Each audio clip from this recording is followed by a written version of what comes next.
حضرت عمر رضی اللہ تعالی عنہ نے فرمایا، کم کھانے میں صحت ہے اور کم بولنے میں سمجھداری ہے اور کم سونا عبادت ہے۔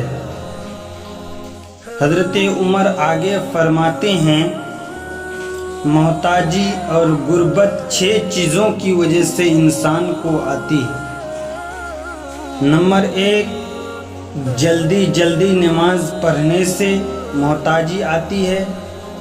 نمبر 2، کھڑے ہو کر رفع حاجت کرنے سے۔ نمبر 3، کھڑے ہو کر پانی پینے سے۔ نمبر 4، منہ سے چراغ بجھانے سے۔